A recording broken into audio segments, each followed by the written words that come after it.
จุด M สุนัขแมวหนู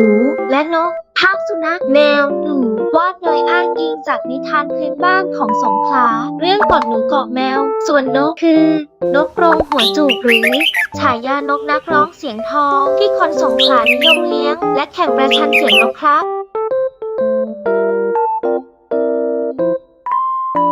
จากจุด M น้องลุ่มน้ำขอนำเที่ยวจุด N ต่อไปกันเลยครับ